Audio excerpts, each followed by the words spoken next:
more and more and more and more. That was exactly what actually been prohibited by by Islam because of that. Actually. So during before Islam times, what happened was this was very, very commonly practiced. In fact, it was so commonly practiced that actually it causes a lot of hardship to the Arab at that point in time. It's simply put, if you borrow the money from this guy, let's say the example I given you just now, 1,000 dinar. Few months down the road, you cannot afford to pay back plus the interest already. Now, let's say, remember just now, 1,000 become 1,100. Already, that's for 3 months only. After 3 months, you can't be able to pay it back, maybe because the weather is not good and your collection is not good enough to pay it. So what happened now is 1,100 become 2,200. Before you know it, by next year, it becomes 8,800. And before you know it, it's more than 10,000 already. So how are you going to pay it back? Definitely, you are not good. You cannot be able to pay it back, right? And that's only one example. There are many apprentices of the transactions or the commercial transactions before Islam. There was very much oppressive over the people, and that is the reason why when Islam being reviewed, Islam actually through Holy Prophet says that riba is not good. You are actually taking advantage out of the poor. You should, remember Islam said you should donate, you should give back to the society. You have to pay zakat to make sure that everyone will have the equal share in the society. So how can you then allow such a thing to practice? There's a reason why slowly and gradually riba is prohibited, and until now riba is still prohibited. Okay? So how do we go? If you say that riba is prohibited, how shall we go about? What is the formula for that? It's not an easy process, but what I can tell you is the ulama actually has tried to come back with these formulas that we generally speaking explain how do you go about.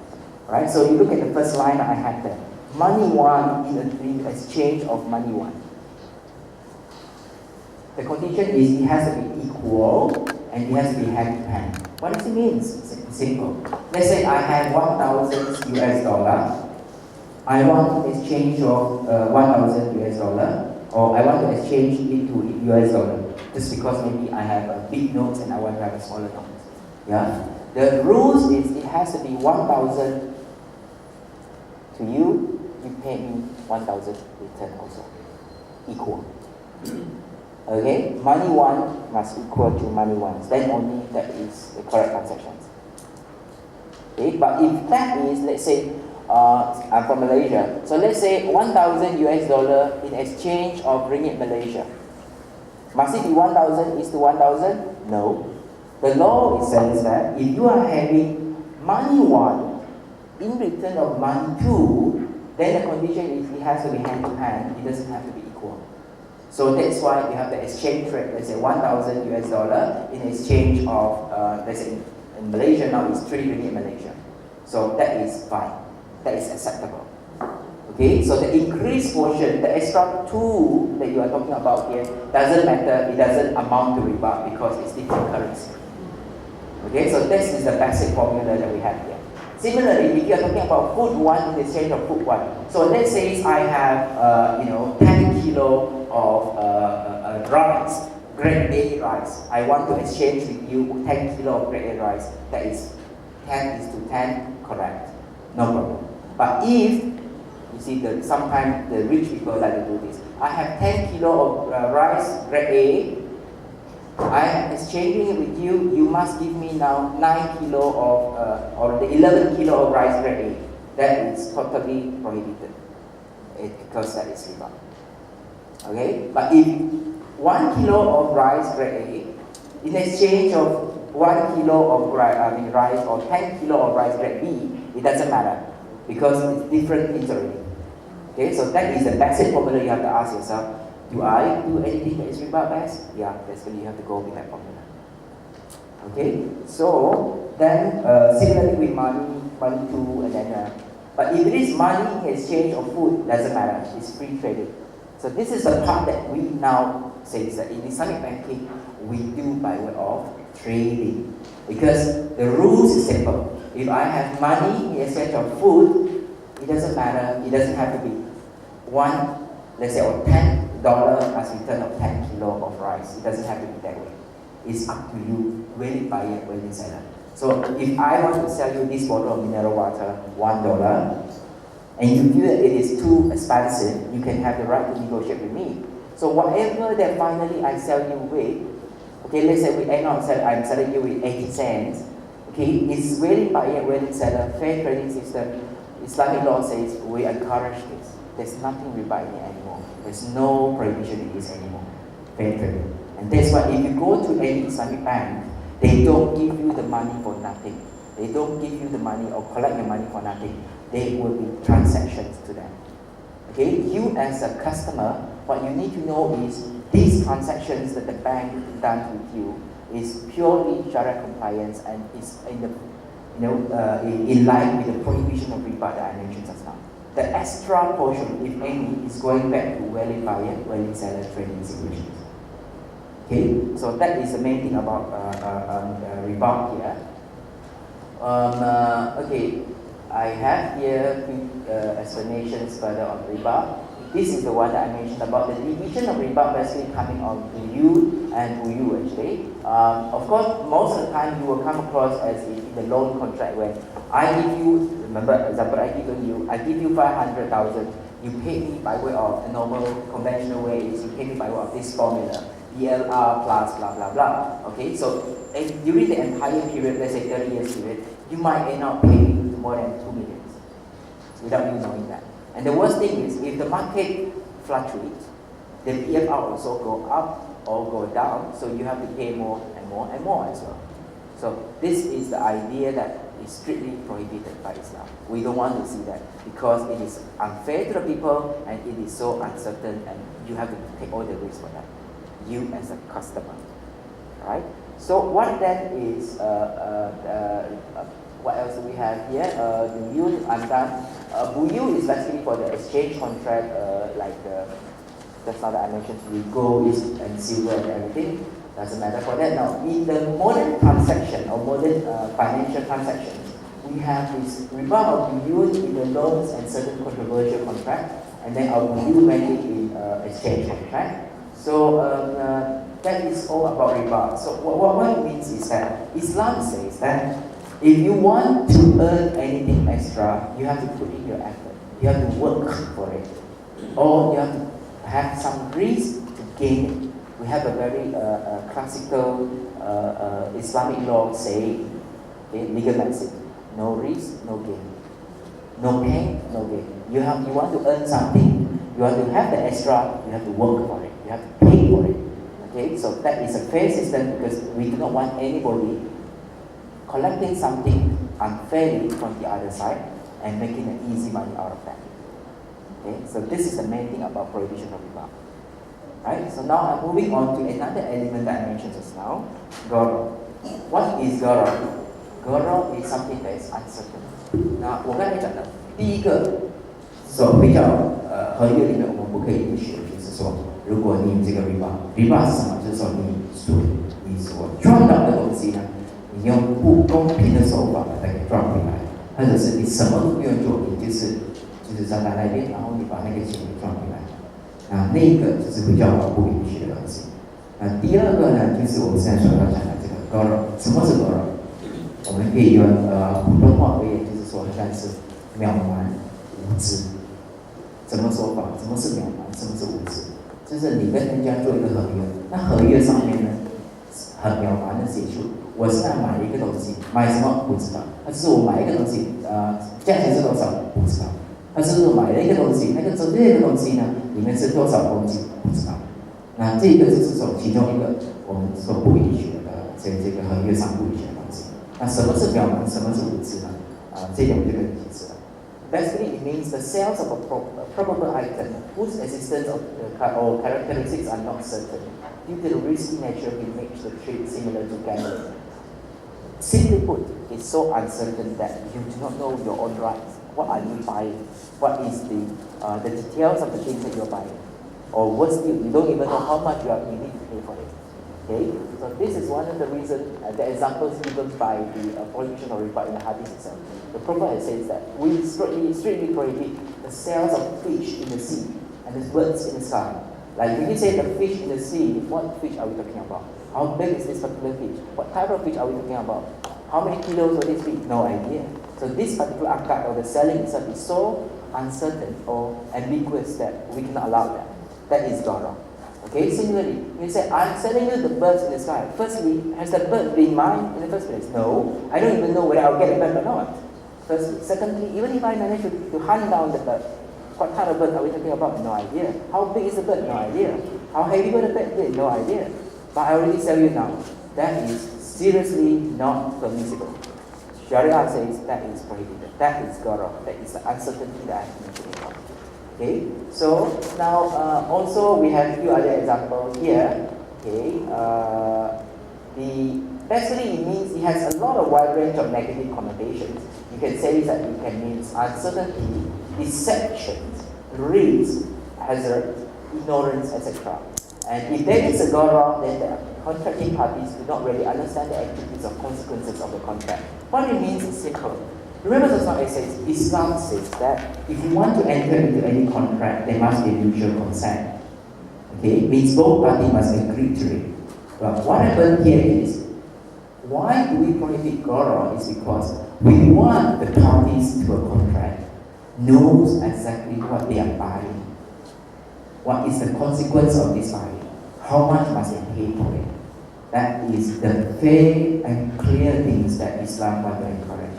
And because of that, we cannot allow anything, any contract that has this gharar or uncertainty in that.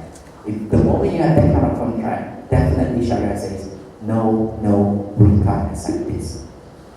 Okay? 那什么？我刚才讲的时候，什么是无知，什么是渺蛮？就是说，比如说你跟人家去买一个东西，你买那个东西的时候，你根本不知道你买什么东西，或者是买那个东西，可是你不知道那个东西是有多重，但是你有多少钱跟他买过来，或者是买了这个东西呢，里面有一些东西你根本不知道，或者是被人家欺骗了。那在回教教育里面呢，这是很不公平、很不正当的一个做法。这个东西，这就是为什么我们不允许这种合约。那什么时候我们为什么说我们不允许这种合约呢？就是因为在这种合约上呢，买方根本不知道卖方真正卖出的是什么东西。第二呢，买方根本不知道他买了之后是什么后果。我跟你买过来，可是我不知道我要还多少钱。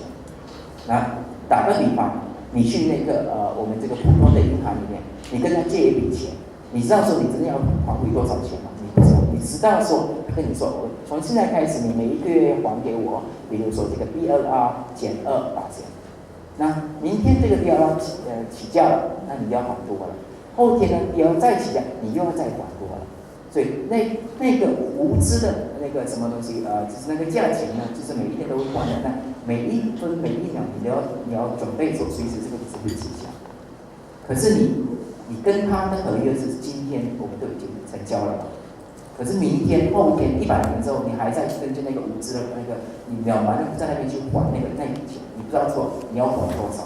从原先呢，比如说每一个月你要还1000块。从原先的1000块变成2000块，或者是后者是明天1500，你500，你根本不知道。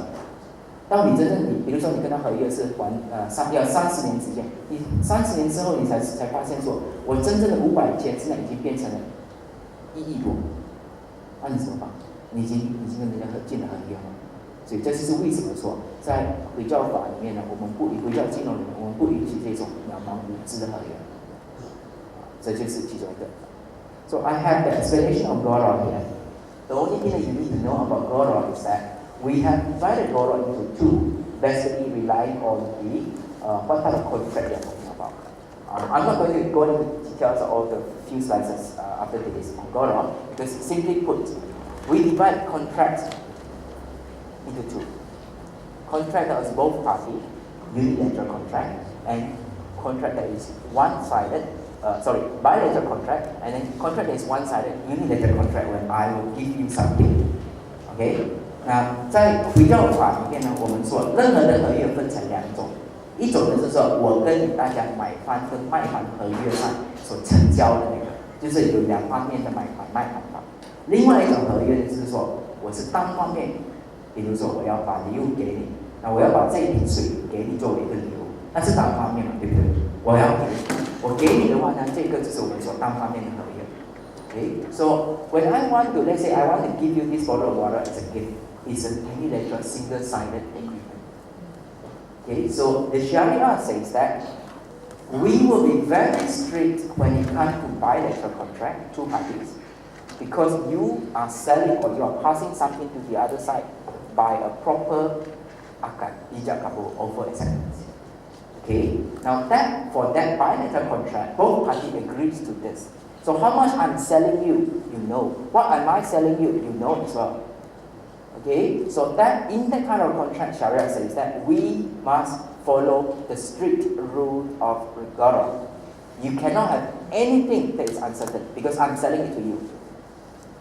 Okay， 那刚才我回到我讲的合约分两种，一个是双方面，一个是单方面。双方面合约就是说，比如说我要把这瓶水给卖给你，那我要卖给你的时候呢，因为这是买卖交易嘛，对不对？所以那我要卖给你的时候呢，我们不要法说，我们一定要把它给很清楚的写下来说，我卖什么给你，我是怎么卖给你，你要还给我多少钱。在这个水，这瓶水里面是有多重，有多少的这个公升的水，全部都要100%，我们把它100%的给它写下来，很清楚的写下来。这就是会教法关于这个双方面合约的要求。可是呢，如果我们去了单方面合约就不一样了。那什么不一样法呢？那我现在就跟你解释了。When you come to the unilateral contract between one party, the situation is different. Because in a unilateral contract, what we do is, I am giving you this particular item as a gift. When I want to give somebody a gift, it's very, very unique, or it's very strange by the law says that even if I want to give somebody a gift, then somebody must agree to it, and I have to detail out every single thing of this gift. It's something that I want to give out as a gift, isn't it? It's one thing that I want to do as a charity, or I want to give it to him as a gift. So in that situations, certain of the rules that Sharia requires for God is now being loosened or exceptionally allowed. So let's say I want to give, in the case of wakaf, yeah, I want to give a piece of land to you for you to develop into a masjid when I pass away. Question is, when will I be passing away? No idea. It might be 2 years, it might be tomorrow, it might be 10 years from now. Sharia allowed that happen because this is a unilateral contract, because I want to give it. I want to give it to you without any condition, without anything from you. That is unilateral contract, and that is why Sharia allowed the uncertainty over that. 那我刚才就跟他们解释了，如果我要把这瓶水给你作为一个礼物的话呢，那我们这个回教法说，我们不要求说你要把它很清楚的写下来，因为这个东西是一个礼物嘛，这个是单方面我要给你，我不是要求你给我什么东西，我就是把这个是免费给你的。那在这个情形之下呢，回教法不要求说你一定要把它给100%的写下来。因为就我刚才就给了一个例子，我们这个当我把一块地，我们回教法就是说我要赶出去，我要把这块地给捐给这个这个回教团体，以便说我死去之后呢，那这块地呢，他们可以建一个回教堂在上面。那这个在这个情形之下呢，问题是说我们不知道说我什么时候会死掉。我们也不知道说这块地什么时候会被这个回教团体拿到，以便可以建这个回教堂嘛，对不对？因为那个我给你的合约上是说什么？我这个地是我交给你，当我死去之后呢，这块地就是你们，那你们要在这块地上面建一个回教堂出来。那我几时死去的我不知道，可能明天，可能后天，可能100年，可能50年，我们都不知道。那为什么说回教法会允许这种合约呢？因为这个东西，第一呢，这个是我单方面要给你的一个礼物。第二呢，我根本没有要求你给我任何一个回酬。所以在这个情形之下呢，我们同意说，如果是单方面的合约呢，我们不要求说下面的双方面合约呢，你要把它很清楚的写下来。那么也不是说你不应该把它写下来，你还是要把它写下来。只是说有一些东西不知道的东西我们可以接受，就很像我刚才讲的我死去的时候这块地是你的。那问题说这块地什么时候是你的呢？我们不知道。那个部分我们可以允许它，因为这个是单方面合约。可是如果这个是一个双方面合约的话呢，我把这瓶水卖给你，那一定要把它写下，清清楚楚写下来。我卖你的是什么水？我卖给你是多少公升的水？你要多少价钱给他给买过来？你怎么还给我这笔钱？全部都要写下来，那就是双方面合约的跟单方面合约不同的方法。所以在这个方面呢，你要知道说，我刚才所谓的无知跟渺茫呢，就是通常就是在于我们在控制在于这个双方面合约。在单方面合约呢，我们还是说你必须要写出来说是什么东西要给人家。你要给什么人，这也是要写下来。可是有一些东西我们可以允许你渺茫的放在那一边，所以这就是在回教合约上，我们双方面跟单方面不同的做法。好，接下来我们还有其他东西。After go wrong, we have few other things that we have here. Things to be avoided. Of course, one of the main things is we prohibit commodities, transactions prohibited by the Sharia.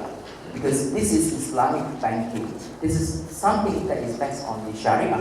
So we cannot allow anything that is prohibited by the Sharia or by Islam. So simply put, you cannot get the money from the bank to open, let's say, wine vineyard or for that, or you want to process, you want to sell pork or liquor in it. You can't do that. That is prohibited by Sharia, so you cannot take the money and do that. So any transactions that involve such a thing is prohibited and not possible. It will never be allowed. OK， 那另外一个就是你不可以做的事情，就是说，如果你有任何合约呢，你要这个合约上就是说要里面能够令你能够去做那些关于比较交易不允许的事情，那这个合约就是不被比较承认，我们不允许这种合约。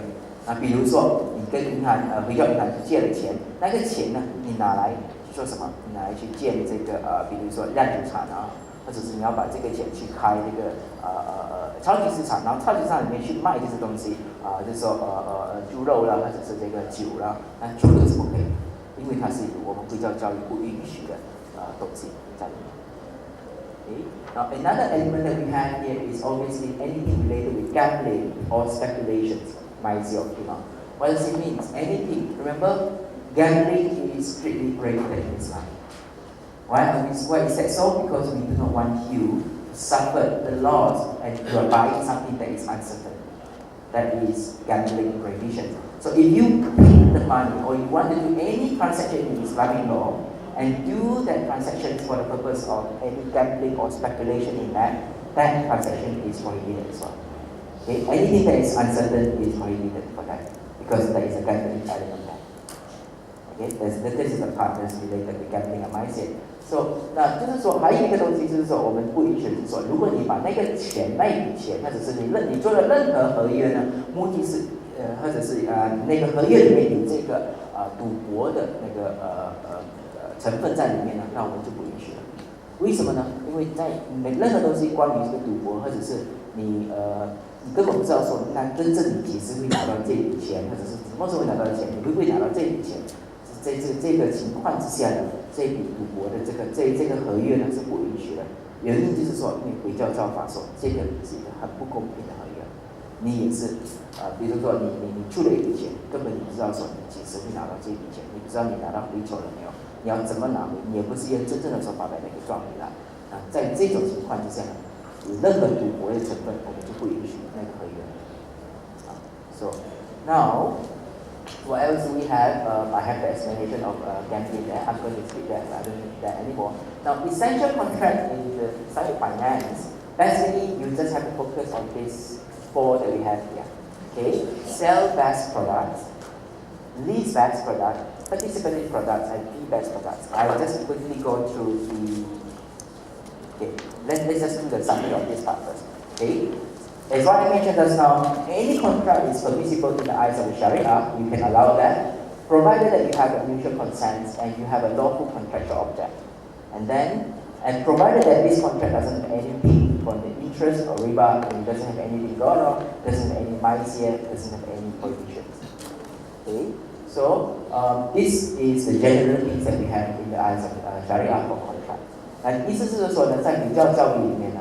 你有任何的这个合约呢？那个合约双方面的合约，那第一个就是说双方面必须要同意。第二呢，那你必须要那个合约的那个目的呢是任何不放，这个是什么是或者是对于比较交易不允许做的事情。那第三呢，你必须要说，你的那个合约呢，不可以有任何东西关于有这个riba 的成分，这个刚才我们讲 gharar 就是说那个无知跟渺蛮的成分，或者是任何赌博的成分，或者是有任何的交易呢是比较法不允许的。Okay.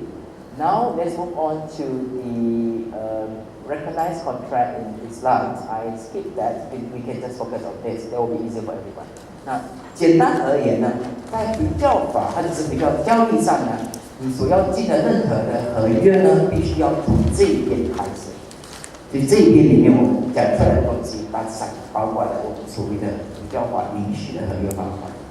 So, in the eyes of the Sharia, whatever that is permitted, the contracts are more or less summarized here. Okay, we have, of course, trading contract. This is the most common type of contract here. Willing buyer, willing seller. So I sell you something. So we have this example by becoming artist. We have the murabaha agreement. We have salam and istisna sales over here. Okay, don't worry, I will explain briefly to everyone in a short while. And also you have leasings. When you lease something to someone, you have the operational lease or financial lease. And also Islamic law or Sharia and Muamalah encourages investment contracts. Mudorobah contract and Musharaka contract. Okay, these are the joint venture contracts, so to say. And then you have also the gratuitous contracts when you have one-sided, want to give a gift to unilateral contracts that I mentioned just now. Okay, and similarly, you also have supporting contracts that we have kafala, rahan, iwala, wadia, wakala, juala, and mukosa over here. Now, what all this is about? Okay, let me explain to you after I give a brief introduction in Mandarin first. 那就是在比较交易里面呢，我们大致上我们所承认的合约呢，就是在这几种里面了。OK， 第一呢就是我们的买卖合约，买卖合约上面呢，第一个就是这一边说我要卖给你东西，用这下面的几种方法，我会解释给你听这是什么方法，或者是呢，我可以把东西给租出去给你，那租出去的方面呢，我们就有这个合约这边了。OK， leasing 这边。然后呢，我们还有就是说，我们就是跟对方呢有这个合同，是说我们是共同去成为伙伴，合伙人去买一个东西，或者是去进一个交易里面，就是去把钱给投资在一个project 里面的这个就是我们所谓的合伙人方法。那还有就是这一边呢，就是其他的这个，我这里会解释给你听的市场而言。那这一边就是我刚才所讲的单方面的合约了。单方面的合约这边呢，我们可以，你要把东西给人家作为一个礼物，或者是你要把那块地呢给挖干给一个比较组织。那还有你把钱给借了人家，还有呢就是说我们这个是说你要把那个口，我再给你解释给你听，这种合约。Now, coming back to our numerous types of trading contracts here, we have here the sales contract. What are all this about? Okay, basically it comes down with the things that I want to sell you something. Okay, willing buyer, willing seller. This is the gist of a sales contract. So the first one that you see there, out by becoming argue, is some things that basically means I sell something to you, you pay me back by progressive installment. OK， 那第一个就是我们所谓的 by becoming argue， 就是说分期付款，我把东西卖给你，你分期还给我。那这个呢，比较交易上允许它。Okay, 那第二个呢是 murabaha sale. The second is murabaha sale. What is a murabaha sale? A murabaha sale is we call an amana sale, a trustworthy sale. Why are we calling it the amana? Simply put, you have to reveal your cost in that contract itself. Let's say I buy this mineral water for 50 cents. I'm now selling it to you $1.50. So I have to tell you that this is amana sale because he says that the seller must be very amana, trustworthy. So he must say that I'm selling this particular mineral water to you with making a profit of $1 here. So I'm selling it to you $1.50. I make profit of $1 here. Obviously, you know my cost is 50 cents. This is amana sale. Okay, this is a murabaha sale. Okay, 那什么是 murabaha sale? Murabaha sale 就是说呢，我把这个东西很真诚、很诚实的、很信任的卖给你。那怎么说信任法呢？就是说呢，我卖给你的时候呢，我会跟你说，我这个东西我的本钱是多少。那比如说我这瓶水我是50分买过来的，那我现在要给你卖给你是1块50毛，那这1块5毛钱，那我就跟你说，我这瓶水卖给你1块5毛钱，我已经赚到了1块钱的什么我们讲what do we use for profit? I lost my word now. Sorry. Profit? Yeah. Okay. So 那我已经赚到1块钱了。OK， 那就是为什么说我们说这个是阿玛纳想，就是说你必须要很真诚、很诚恳的去就是把它给对方知道。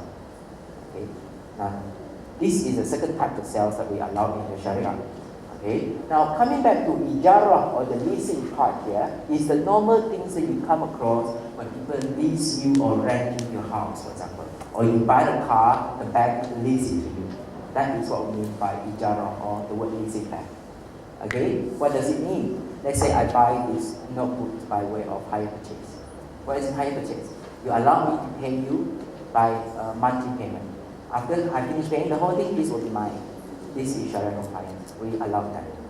Okay? Or the other thing is maybe I rent a house from you. Yeah? This house I rent, so long as I pay you the rental, I can occupy this house, I enjoy the house on the road. Yeah? So that is permissible in the Sharia because we spell it out that you are renting it. In the end of the day, do I own this place? No. I only pay the rental every month. Okay? So these are the things that Sharia allow us to have also. 那这边呢，就是所谓的 leasing 这边呢，我们就是讲说是比如说我用分期付款把东西给买回来可是我们这个就是在 hire purchase 呢，比如说你买一辆车，你不是分期付款买过来，你是真正的是跟银行租过来，那每一个你还租金，还到期尾的时候呢，那车就会是你的。那个办法呢，比较法是统一的，因为在那个里面呢，你有分期付款的那个成分在里面。还有一个东西就是，比如说你跟人家去租一间屋子，你租过来嘛，那每一个月你是还给人家租金嘛，那这个租金呢，只是你还给对方之所以变成你能够就是说你可以住在这个屋子里面你每个月还他的租金是包括说你把它给买过来吗？没有，你只是还给他租金，你变成你可以住在这个屋子里面。OK, so sorry. Alright. 那租金这边呢，就是说，因为你每一个月你要还租金给他，那这个合约呢，我们这回教法上面我们也认同它，这没有问题。Okay. Now the other thing that we have is the most things that most people say is Islamic banking or Islamic finance is investment contract when you have both parties joint venture into the contract. Okay. The first one and the second one, basically more or less is the same, but just that in that the first one is a situation where I 100% sponsor you. You pay nothing, but you take my money, run the business. We are partners here. Okay. Second is a situation when you and I jointly form this venture. Maybe I contribute 10%, you contribute 90%. We then run the business together. Okay, so this is what we mean by partnership contract. Okay, 那还有这个在回教法上面，我们允许的另外合约就是这个我们讲的就是合伙人的做的这个合约。什么时候合伙人呢？第一个呢就是母刀的话就是说呢，我有钱，我把这个钱180交出来给你，你没1分钱都不愿出，你把我的钱，我们去做一笔生意，比如说我们去做一个超级市场我们做任何的那个合约，我们是做任何的那个买卖交易呢，就是用我的那一笔钱，你根本一笔钱1分钱都不用出。那第一个母刀的话就是这样的合约。第二个呢，musyawarah法就是说我跟你大家都出钱，只是我出了，比如说18%。